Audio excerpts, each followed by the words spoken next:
Ladies and gentlemen, welcome back. Social Authority, Wacky Wednesday. Your boy Pat Hilton, joined by Casey Huff. It doesn't get any bigger. It doesn't get any better. Casey, welcome back.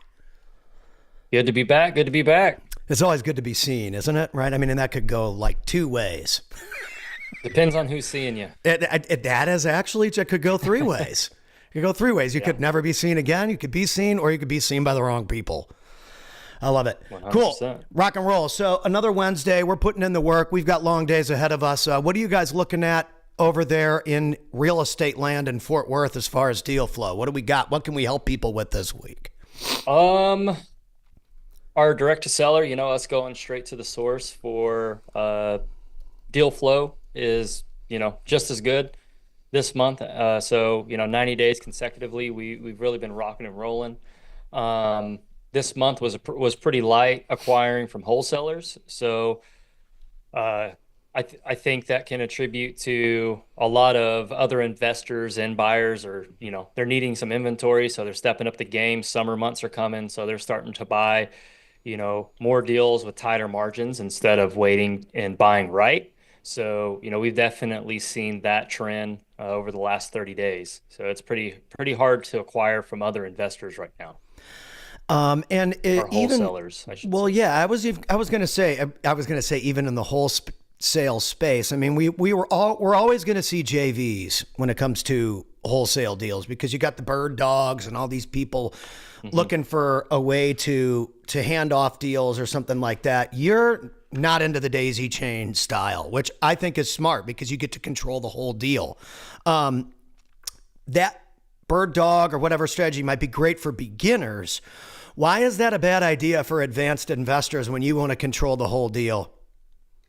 I mean, it's that right there. You want to be able to control. And if you make a commitment to a seller and tell them, hey, I'm buying it, don't worry about it. And then you go against your word and are doing the typical showings, and, you get caught in a lie. And, that's never a good thing.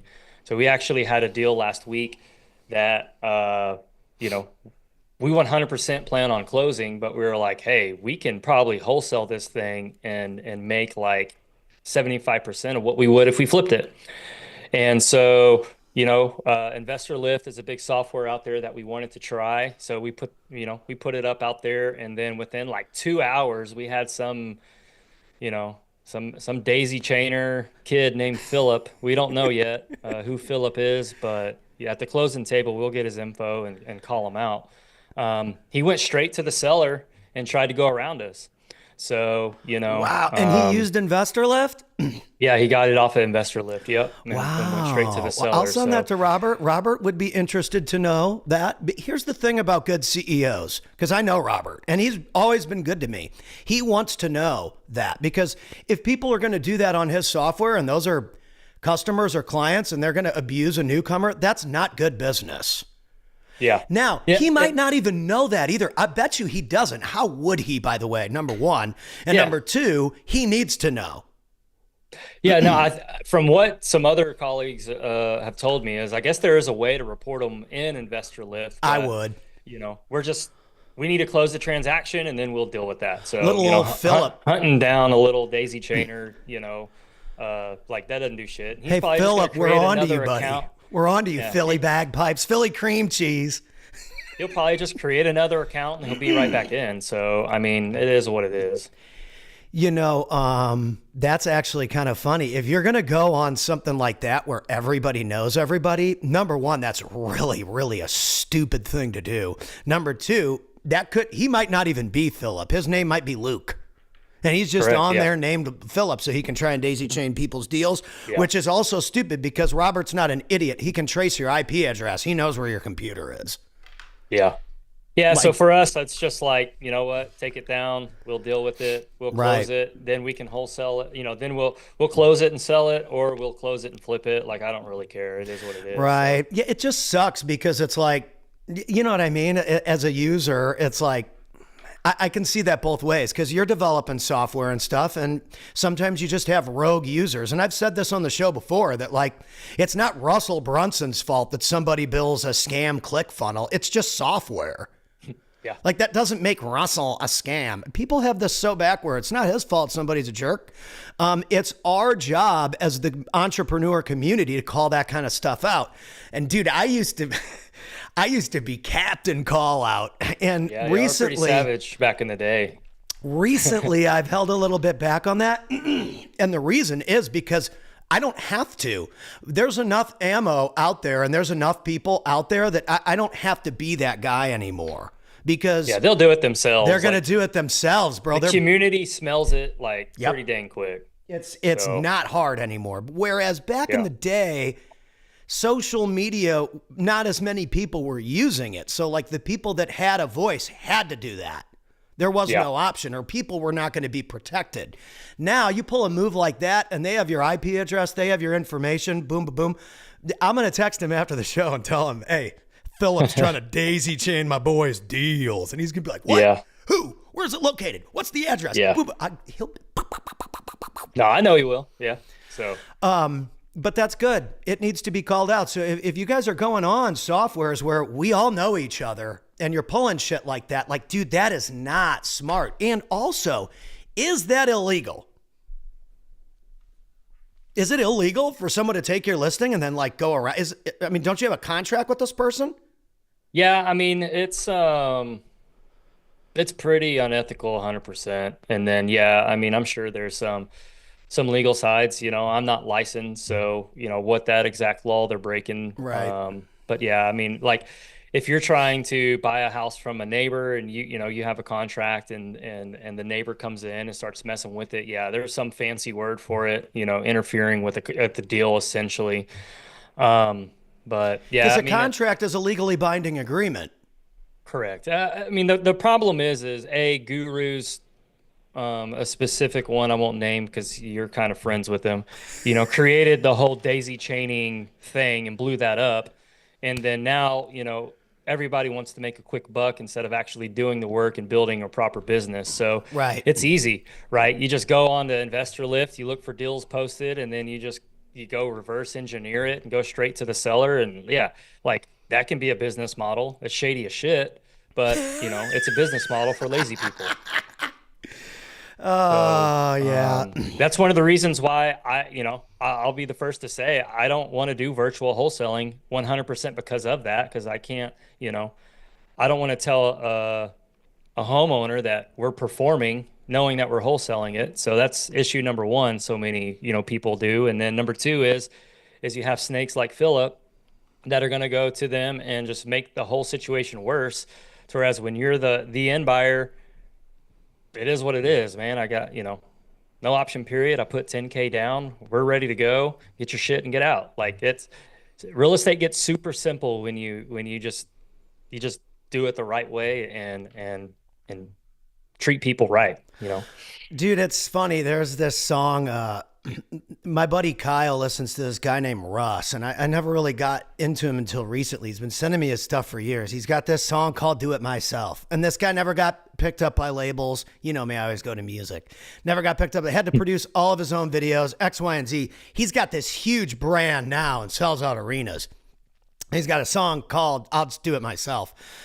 It's very important for people to understand that if you can't do it yourself and you're always relying on someone else, you leave yourself at risk to be taken advantage of way more than you want to be.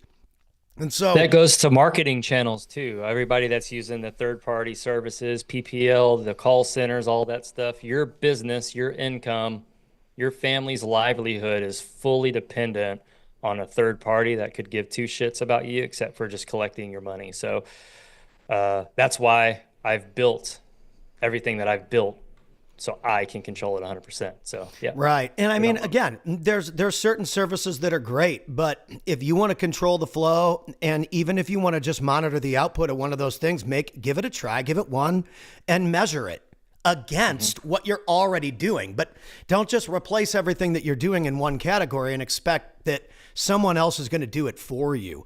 That's what I like about RJ is he enjoys calling people. The man is psychotic. And hey, good for him, because there's so many people that are learning how to get on the phone, do good deals. If this isn't a fit, I'm moving on. I'm calling the next one, calling the next one. That's where people forget that if you sit on the phone for 8 to 10 hours a day, 50, 60, 70 straight days, and you talk to people, you're eventually going to get deals, and you're going to learn how to control the momentum. Most people won't put that kind of work in. Yeah, and then I mean, and not to knock on what RJ does, there's a difference in cold calling people like that have that have showed zero interest in selling versus calling people who filled out a form and wanting to sell. Well, yeah, those are pre-framed. Totally different I agree. Conversations. Yeah, I agree. And he'd be an know. idiot if he just sat around and cold called people anyway. That'd be a waste of time. Correct. Yeah. He knows that. I think he would agree with that. Yeah. That's the key is, how are you controlling as much of the data as you can to close as many deals as you can? And then like we've also noticed, you got to be, where's the data coming from? Who has access to the data? Like you said, you controlled this whole transaction, so you put it on one data provider and somebody tried to loop your deal. Yep. So it's just like, man, and unfortunately that can make people not want to use that data provider anymore. Now, it was a user that did it, but it still sucks. Yeah. Yeah, you're exposing yourself to unnecessary headaches. I mean, the business is already, a pain in the butt as it is, and then you got some knucklehead. Fill up. I'll use a nicer word. Yeah, you got some fill up in there. It's going to be my new thing. I got some fill up in there. You got to fill no up more in daisy there. chaining. Yeah, we got to fill up in there, fill up in your deals. It's just unnecessary crap. I mean, I've personally always said Investor Lift is a place where snakes can lie. And that's why I've never personally wanted to use it. If we wholesale a deal, we're going to people that we have relationships with. Right. We just figured this one, let's give it a try. And, sure as shit. That sucks, dude. Because it's Robert would be pissed about it. He's going to be pissed. I'm going to let him know. There's a lot of people that are successful with it, and it's a great platform for a reason. But like every single time I've tried to use it, it comes out to something like that. And I mean, it's no different than posting a deal on social media. People can go around you. Oh, dude. Anybody that's posting their listings or something like that on social media, you're asking for it.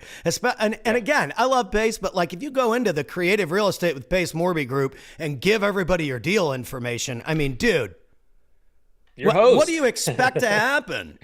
Yeah. And the other thing is, again, if I'm going to use him as it, I don't know that I've ever seen Pace give away all the details to a deal either. He might say X, Y, and Z. If you want to be a part of the deal, message me, but he doesn't give you the address. Yeah.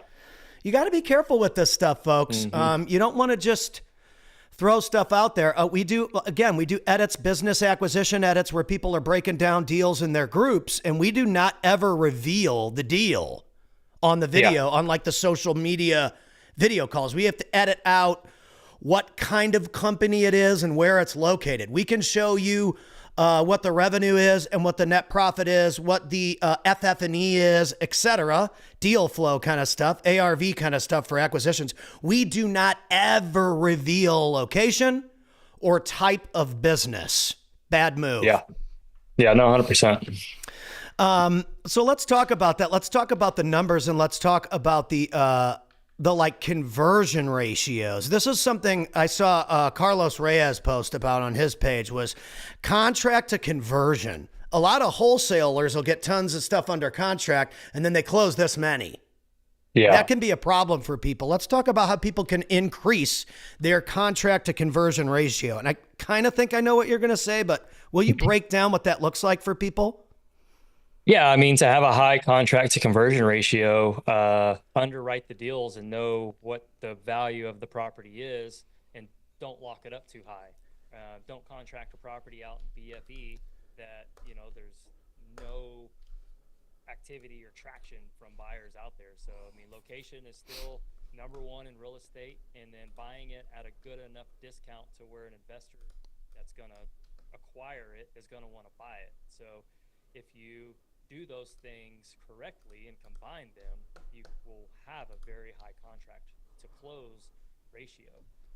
For us, the only thing we don't close is if there's some messed up, title work and errors and stuff like that. And I just don't have the energy to do all of that creative stuff. I was looking at it last week. I think in the last year and 4 months, we've probably had, I don't know, 60 to 70 deals that we couldn't close because of messy title work.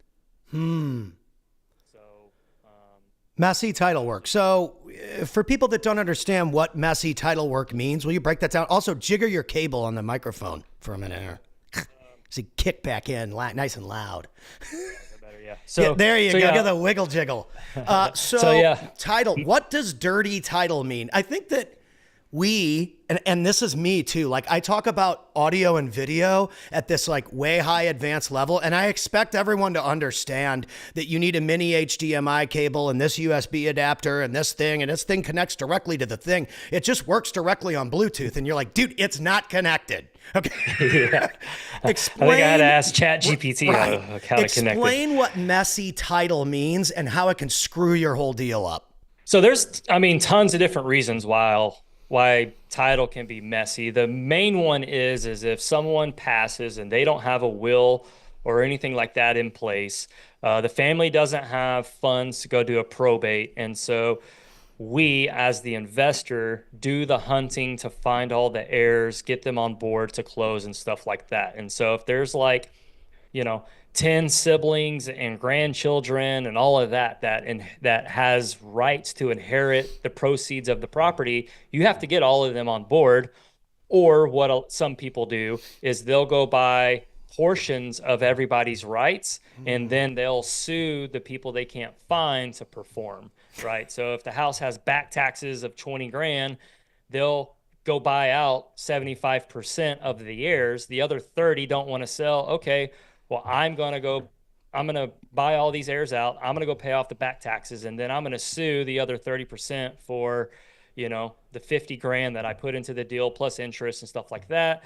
If they're not willing to pay it, then I'll win their share in court. I personally have enough deal flow. I don't need to do that stuff. Is it something that we might do later on? If I get bored, maybe. But, I just like good old traditional standard. Here's cash. We can close. We can perform. Take it or leave it. The other thing about that strategy, and it does work. I know people that do the messy title thing, and it's great for them. The problem my only tweak that I would make is you can't speed up the process. It's so slow. And so that could potentially slow down. You're a velocity guy. That's just going to slow down your ability to close everything else because that deal is lagging and weighing on your team, right? Correct. There's some deals that we look and it's like, we don't really know there's 10 heirs. We'll look at it. And like for me, my business is 4. If there's more than 4 people that are going to inherit it, unless they're like a tight family and they all talk, we usually just cut strings and say, hey, we're not going to be able to help you. Just because the time and energy that it's going to drain from the team and wrangling in all those people, it's just not worth it. It is not worth it at all whatsoever. And there's probably a lot of these creative guys, if they see this, are going to call me crazy, stupid for letting those deals go. But hey, I don't have a lead gen problem like most people. So dude, people just have go on been to the next one. People have been calling me an idiot for not having some kind of $100 thing for years. I don't want to work. Again, this might sound horrible. I don't want to work for $100 ever again. I sang for $100 at bars for years. Yeah. I would rather just give so much value for free that people will sign up on one of the tiers for our company, because I cannot work with the best people in the world and then try to service everybody else that's not even, ranking at a passing grade. And that might sound mean, but When I wasn't ready to be the MC and I wasn't ready to be the speaker, I had to play my guitar on the lunch break. And I think some people need to make the admission that they got to get in where they fit in and earn a spot at the table. Because if you're not there yet, that's okay. I'm not there yet, but I'm willing to put in work and I'm willing to do this and I'm willing to do this. Those are the people that I invite to my house and interview on my show. Because I would love to give someone like Brittany Kosev. She is you've met her, real estate agent. Mm-hmm. She's awesome. I want to speak more at events. I want to be like the premier gal at all these events. Dude, come over to my house. Let's do an interview. I'll introduce you to this person, this person, this person, and this person. And then in the back of my head, I'm like, let's see if she takes action on it. Oh, dude. Next day, hey, when am I coming over? When are we doing this? When are we doing that? Can you get me in touch with this person? Dude, I love those kinds of people. Very easy to recommend. She wants to give value. I won't be surprised if she's, speaking on bigger and bigger stages over the next few years. But the folks that say they want to do it and they don't want to do anything for it, it doesn't work. Yep. Yeah, that's the hardest thing. This last week, I've really realized that in order to scale to the size that we want, I really have to focus on our acquisitions of talent to come in and work our systems and processes. And so I've really lacked on building those and getting good people in. Like I built that on the business, and now I need to build it for talent to come into the company. So, the last week, that's really all I've been doing is writing SOPs. We're going to be recording videos for the company. We're sending videos. We're sending our video cameras to your office. Yeah. So it's like, I got to spend time to now build the company. And then with both, we're going to be able to scale much bigger, much faster, and just pretty much acquire people on demand. Because, you talk to everybody, like, how do you get a great acquisitions person? Right. You got to reward them. They have to have an incentive. Yeah. Or even to get those people that want to be rewarded to come to your door, right? So they got to know about you. They got to believe in the culture, and they got to know that you're going to help them accomplish their goals. So I'm just building out a SOP and a flow to where if I go up to St. Louis and meet an investor and I'm like, hey, let's partner up, and they start bottlenecking in certain aspects of their business, I can say, hey, I got an SOP on how we can bring in an acquisitions guy, a project manager, an errand runner, somebody that can help with title work. So I'm building that out now. So once the software is done and I can trust it and the users are happy, now I can start phase 3 of scaling nationwide to help other investors do what we do now in this market. Well, and that's the cool thing about you guys is that you perfected the local market first. And this is something that, again, musicians, we want to be a rock star everywhere but at home. And if you can't prove that you've got a draw or that you've got a fan base, it's impossible to package yourself up and sell it to a label that's going to invest in you and help you build your brand. You have no brand for anyone to invest in. You haven't built anything. You can't show me anything. You have no tracks, no demos, then you're not going to get the deal. Yeah. And I think that it just applies to everything in business now. Business owners and entrepreneurs are starting to follow the lead of the Elvis Presleys and the Led Zeppelins. They know they need their own videos. They need their own branding. They want to be the rock stars of the future. And I think the modern entrepreneur, the digital entrepreneur, and the content creator has proven that integrating that style of production into your business can help you get noticed. It doesn't. Now, I highly encourage people to not focus all day long on being a content creator. You want to be a business owner, but cut out a couple hours every week to at least film, to talk to the world, or how can anyone find you? Yeah, no, 100%, 100%. And I'm you guilty guys are of that. Great at that. Nathan's good at that, I think. He's got his own little style. Yeah. And eventually 2, 3, 5 years go by, and then people are like, oh man, that guy just blew up. It's like, yeah. That's never how it works. He's lucky. Man, Casey, you just came out of nowhere. It's like, what? Hours and hours and hours and hours and hours and hours talking on camera. What are you talking about? So, and again, that'll come. And most of the people that I deal with, those people come up and talk to him. They always look at me first. Like Mike Martell and his wife. I was telling you about that. Like people come up to him and be, oh man, that was so great. Blah, blah, blah. And he'll kind of look over at me like, oh yeah, it took a year. I just did this in 12 months, bro. And I'm like, yeah, right. It's just interesting. It's interesting because once you find these people, which you will, and once you guys do start to hit that high level, which you will, this thing's going to take off like a rocket ship. And then again, you're going to get to a point, in my opinion, with your software where you're going to have rogue users just like Robert does. And you're going to have to deal with it the same way everybody else does. And it's unfortunate. And that's why I see it both ways. Because if you know Russell, and then someone makes a hack job funnel, you're like, well, that's not Russell's fault. Yeah. And so I think. Yeah, I mean, you can't fault the software designers for creating something that helps an industry with a big problem with Dispo like he did. Totally. So it's just a platform to where, Phillips can go in there and ruin it. So there's no way that person's name is. I am going to find out. By the way, I'm going to mark it on this one. 25 minutes in, I'm going to find out who Philip is on Investor Lip with Roger and Robert, and we're gonna excommunicate Philip from the software and make sure Casey's a happy user. So this is why it's important to have the mouthpiece of the industry in your corner, because I'll go to war for you. But at the same time, I wouldn't want somebody doing that to my media company. Yeah. You know what I mean?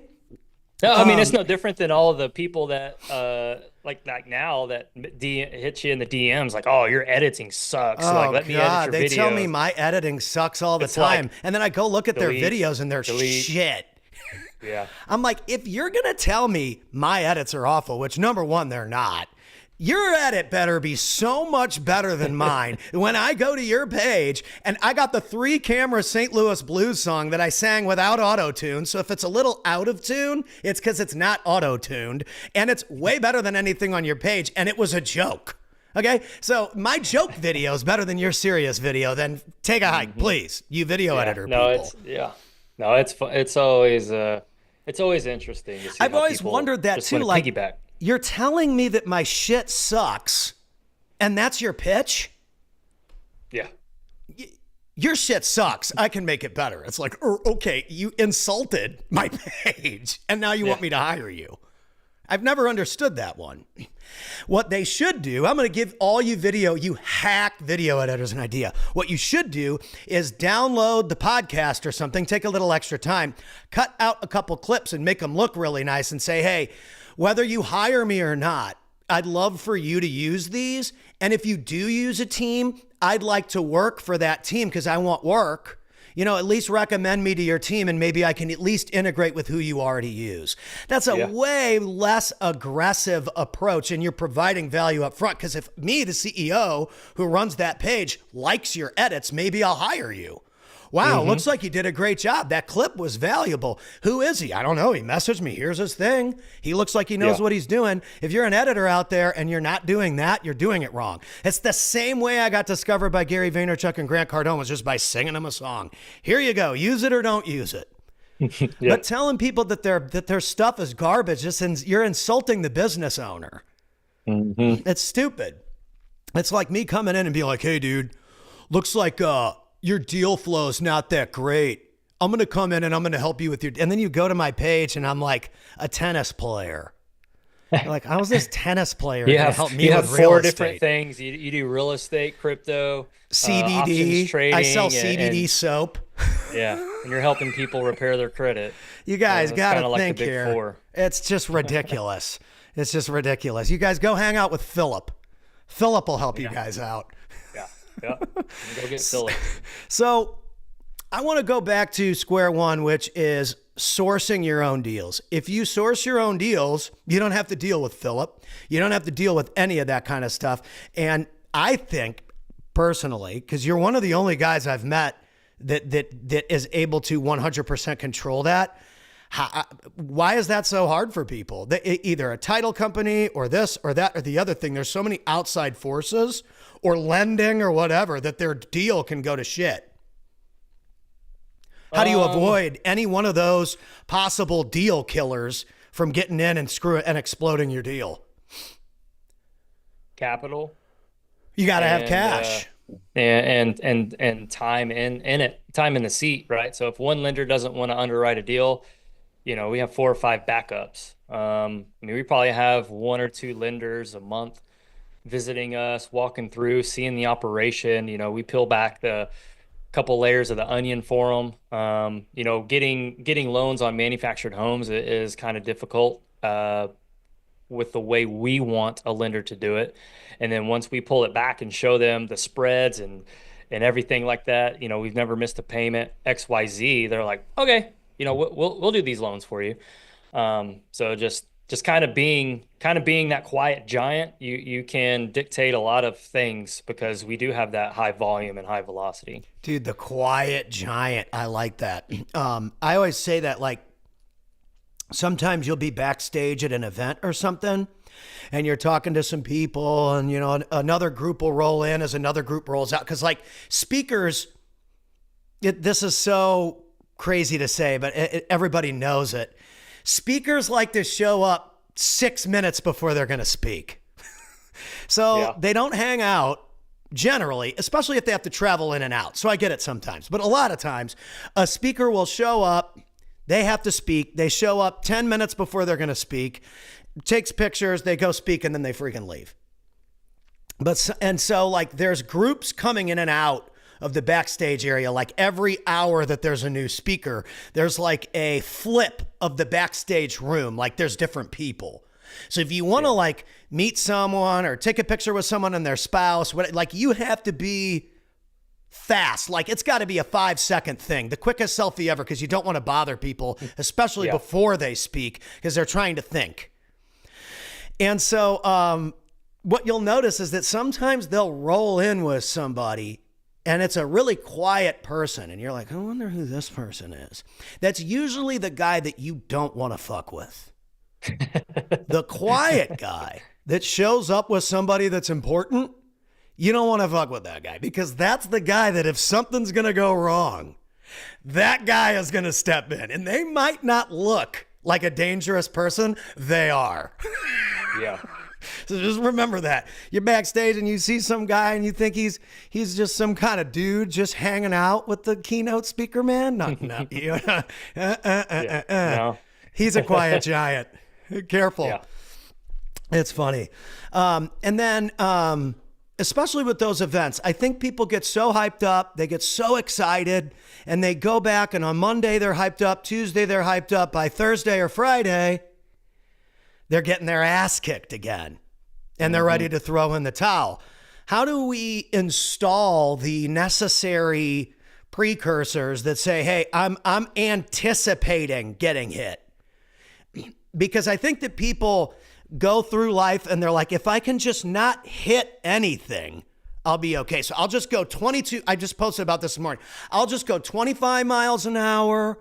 I'm going to stay right here in Murphy, Texas, and I'm not going to go anywhere else because it's safe here. And if I just play it safe, I'll be good. Dude, that is a recipe for failure. So this last weekend, I let my son drive the Porsche, right? And it's a manual. So he's never driven a manual before. So I'm like, all right, let's How old is he, for the people that don't know? My insurance agent might see this, but yeah, he's 15. You were in the car. Yeah.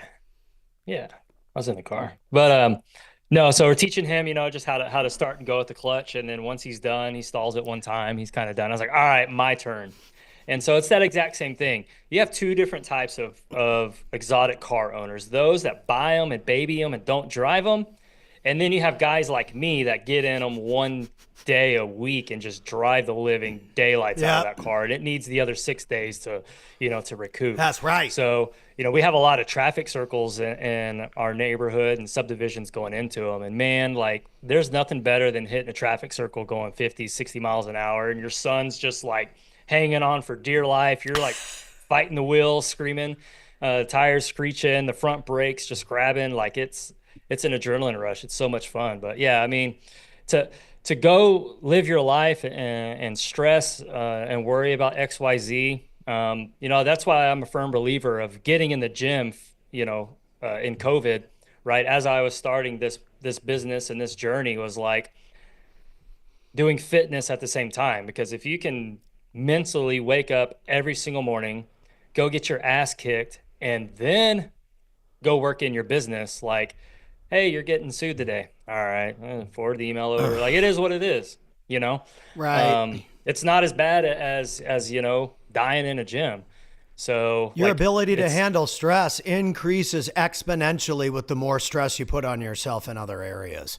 yeah, like on the cardio machine, the stair climber, like The old to me, it's not Stairmaster doesn't care it's at not all about your successful feelings. if my heart rate doesn't hit 175 to 176. I think that's what the watch maxes out at, is 176. I cannot get it over 176. So Dang.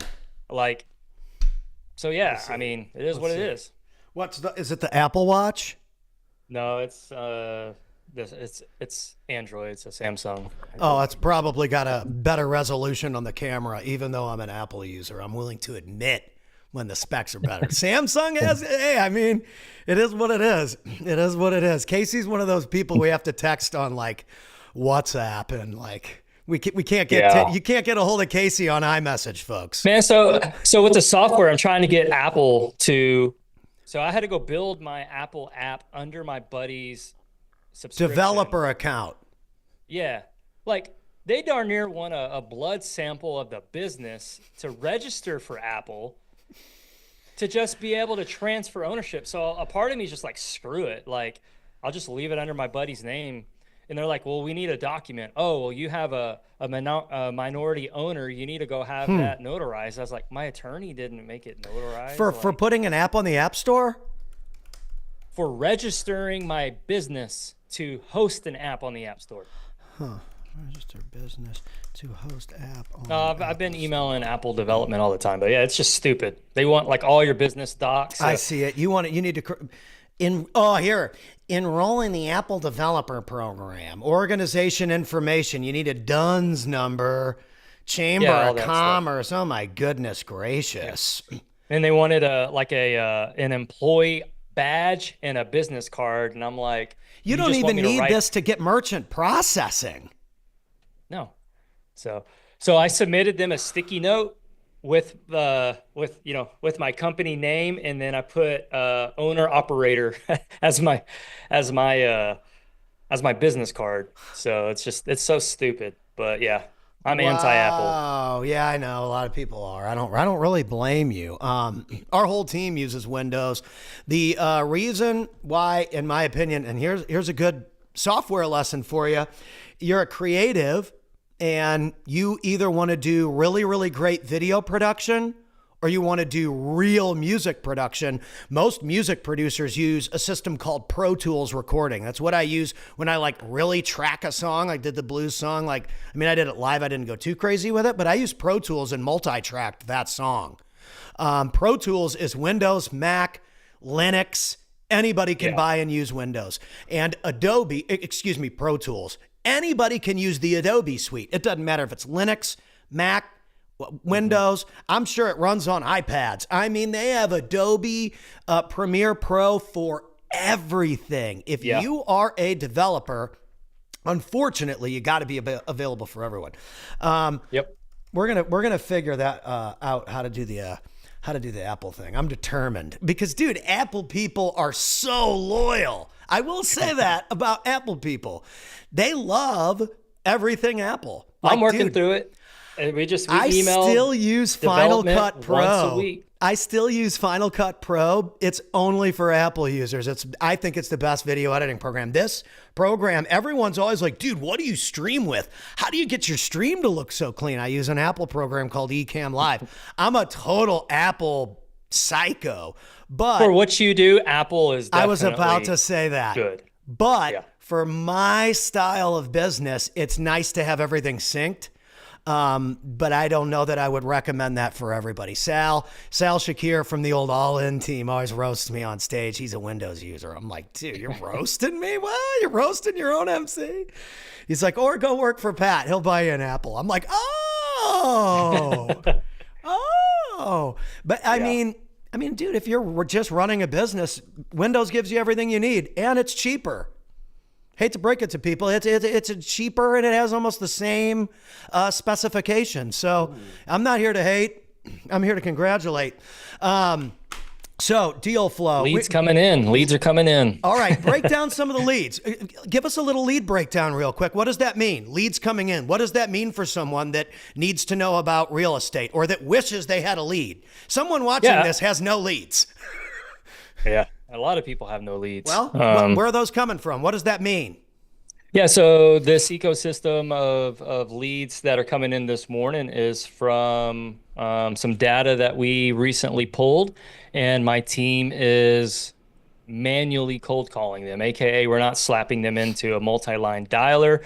What that is it calls 8, 9, 10, 3 phone numbers at a time. Someone picks up, you hear the pause, and then somebody starts talking. Everybody's had that before. So the way we call, through the teachings of the Tyler Austin, the founder of REI Sift. Love that, dude. So everything is manual. So you can track your phone numbers, how well your connection rate is, and all of that stuff. So we manually dial all of our data. We do not slap them into a dialer. And so it really allows us to have a pulse on the quality of data, the quality of skip tracing, the quality of the phone system, and the quality of the cold caller. So we have all these little metrics. It's like a volume shuffleboard, right, for a DJ. So I can always turn up, turn down, and tweak, if you have enough data. So like a DJ, I like that. Yeah, so we're a deal DJ. Dude, that's smart though. I mean, listen, man, after a while, in any category of life, what works. I remember way back in the day, I would play, back when I lived in St. Louis, all people wanted to do was hear rap songs at night.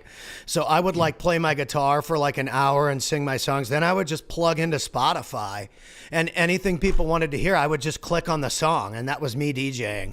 So I was the only guy in town that would play Call Me Maybe. I don't care, bro. As long as I'm getting my $200, I don't care what we listen to. You're the customer. And people would be like, well, that's not being a real DJ. Okay, well, if you're so much better than me, then why aren't you here clicking on what people want to hear? It is you are providing a service to homeowners, and you're figuring out how to solve their problem. Their problem is they want to get rid of their house. They want money. So your job is to get them the money that they want and get somebody else in there at the same time. And then maybe even, I don't know, but relocating that person, what does that usually look like? Are you finding people new homes? Is that more of a real estate agent thing? Most people know where they're going to go, right? If they don't, then we try to walk them through it, because some of them need to sell in order to be able to go buy something to go. A lot of people, they just want a fresh start. They don't want to bring shit from that old house. They want, if they're getting 20 grand, they want to go buy new furniture, new clothes, new everything, and that's fine. So for us, the main things that we ask is, whenever we're qualifying a lead, we go over the 4 Ps, right? What is the pain, right? Do they have a place to go? Because if they don't have a place to go, then doesn't matter. What's the condition of the property? Is it something that we can come in and add value to? And then is the price competitive? Are they not asking retail, right? And so they have to check all of the first 3 boxes before we go over price. If you call somebody and the first thing they talk about, well, what's the price you're going to give me? What's the price you're going to give me? What's the price you're going to give me? They're not motivated, right? They're going to be what every other wholesaler deals with is they're just the bottom of the barrel. They're just shooting offers to people that you're going to make a $2,000-$3,000 fee off of. So if a seller puts price first and the other 3 second, then we just go to the next opportunity. We'll follow up with them in 30, 45 days. But we have a funnel of qualifying a lead that we go through that they have to go through and match in order for it to be a qualified lead. So a lot of people want to say, oh, I got, 5,000 leads this month. No, you didn't. Right? Like, we want a qualified lead. I We hate want it when somebody. people do that with digital marketing. Keep going. I'll chime in on that one. So like, I have quality leads, right? And so 1 in 4, 1 in 5 right now is our ratio to where every 5 leads we get a contract, because it's so like those people are checking all 4 of the Right. boxes. And they're If it's actually not, filling something out, right?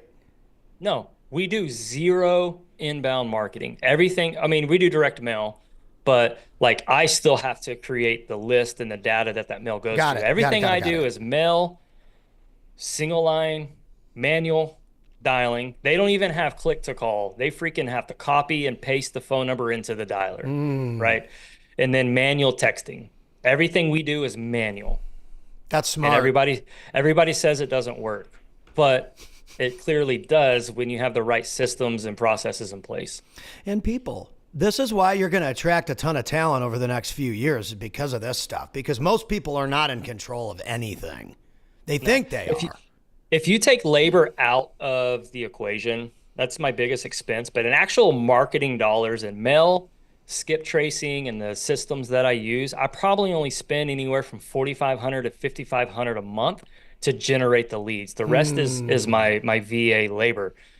But we do anywhere from 8 to 12 deals a month, depending on the season and the flow and the follow-up and stuff. And our average deal size, I mean, is north of 30 grand.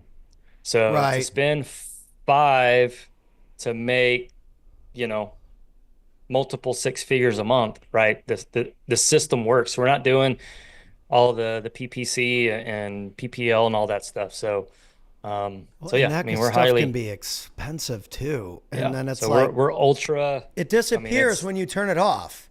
And I always tell Correct. people this about social media. It stays forever. Anything we record or post or whatever, it stays forever. And that's why it's the ultimate accountability. That's why when you bring up Dan, like, Dan knows if he posts 1 a day, he'll get to 2, 3, 4, and that the accountability and the discipline associated with making sure that goes up is going to make him better in every other category. Yeah. Because if you No, can't 100%. even for a minimum show up to post something once a day on your social media, I mean, you're expecting anybody out there to be some kind of software CEO or real estate CEO or something that somebody knows. I mean, you're literally, your head is full of hot air. And it's hard for me. I come off like an asshole around people that don't work like us. I've noticed this recently. I gotta be careful how I say this, but so, because our kids go to school. It's out there forever. Right, I know. Our kids go to this school, right? Now I look at the thing, the school Instagram hasn't been updated in 2 years. And I'm like, all right, why don't I just do it for you guys? Since clearly nobody's going to update this fucking page. And good thing that the administrator is like super cool with me. She's like, dude, perfect gig for you. I don't even know. She's got 500 million kids that she has to watch, by the way. Way more important than DDDDDD. Does a great job, or I wouldn't send my kids there. They're the best in the world. But, dude, hand that task. I got you. But, like, how did I not notice? I wasn't even looking. I didn't even notice that. I'm embarrassed that I didn't look and fix that for her as a parent. I should know better. And so, again, even with me, it's like, dude, you got to be looking for, how can I help the school? How can I do this? How can you help someone that you come in contact with and give that? Because you're going to run into somebody. Here's why I even brought it up. You're going to run into people that need your software and they don't know it yet. And you're going to be like, if you do this one thing, I saw your post, your video or whatever, I'm going to give you 30, 60-day things. Use our thing and compare it to what you're already doing. I'm willing to bet you're going to get a better result. Yeah. No, Because 100%. in this instance, it's a great example. Anything is better than not posting for 2 years. Anything is better than that. So anything I do from here forward beats the last 2 years of performance. Yeah. And so you Yeah. got to think about, there are real estate agents, real estate investors, I don't know, companies, software engineers, whatever, that need your talent, need your service, need your expertise. But if you're not looking for how you can serve them, how can they possibly know what you bring to the table? So that's not even their fault. That's my fault for not looking at that and being like, dude, this is the easiest fix ever. Just take pictures. You're already posting on Facebook, connect the two pages, do this, do that, post this on Mondays, Wednesdays, Thursdays, and then you have a content plan. I wasn't even looking. Yeah. So as entrepreneurs, dude, they could have been a maybe potential client by now. So maybe that's something I potentially blew that lead. So I don't blame anybody else for that. I blame myself. And I think that when we start to take that kind of accountability, that's how we become we raise our standard. I walk past the playground every morning. I've been getting up and just walking in the morning because the weather's nice. Get up, get 10,000 steps in, and then I try and hit the gym like after this first session. So by like 1 o'clock, I'll put like 30, 40 minutes in, hit the Stairmaster, right? And then come back home. But I noticed that the playground is so much cleaner now because I clean it up every morning.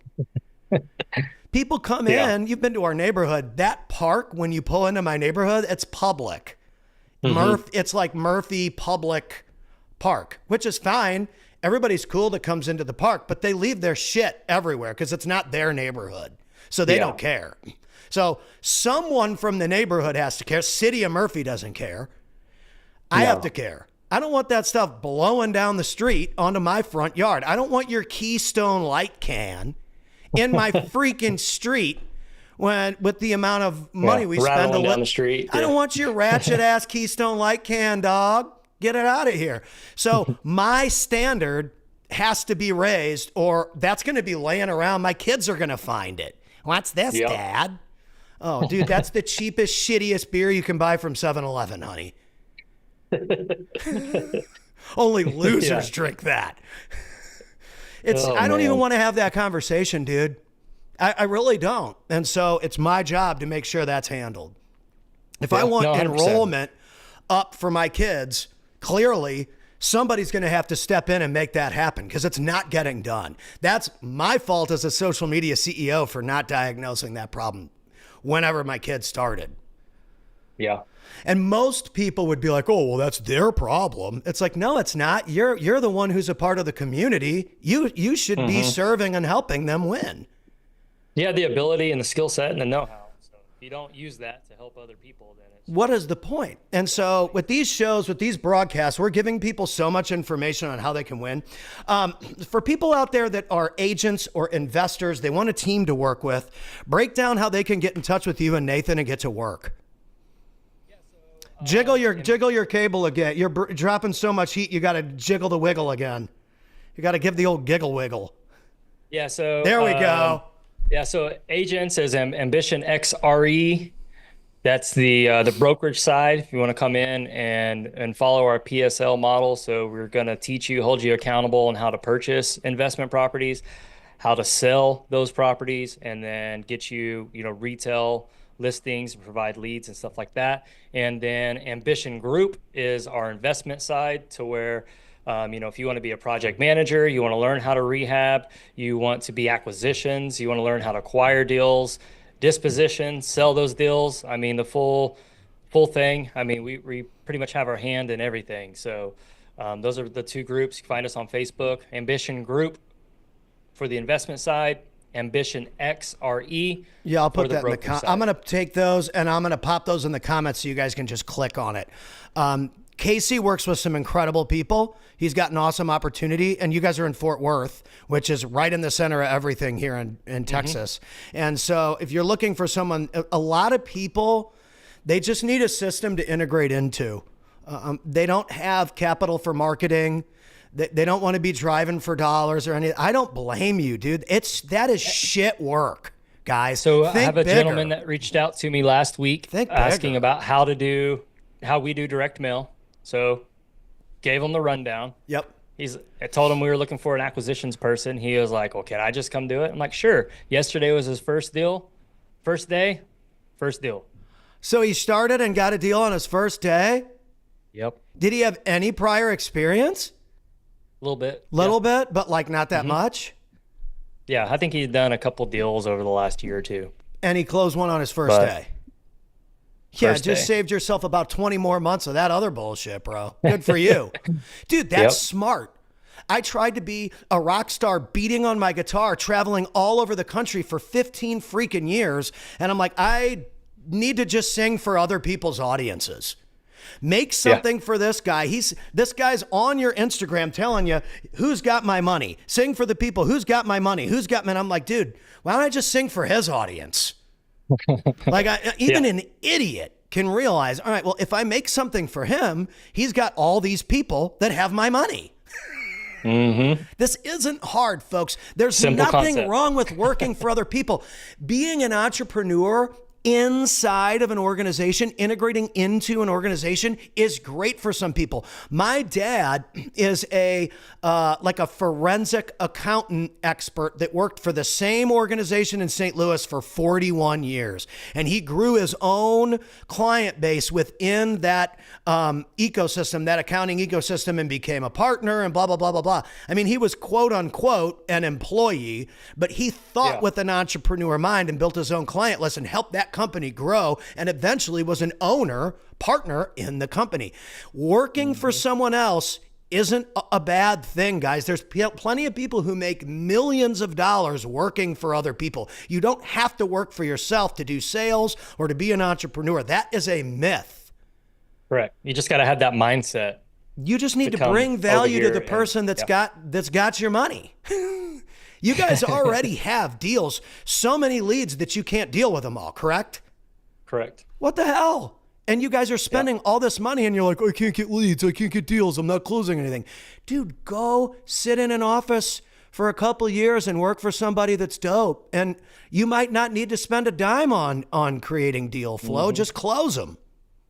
Yep. Everybody wants to have that freedom, but all they do is they just buy themselves another, super job title. Dude, there's nothing wrong with going out and putting in the time for someone that has a system that works. That's a myth that needs to be broken online. So, ladies and gentlemen, it is Social Authority Wacky Wednesday. Hit your boy Casey up. I'm going to pop those links into the comments here when I get off the stream, and we will see you on the next one. Sounds good. Peace out. Rock on.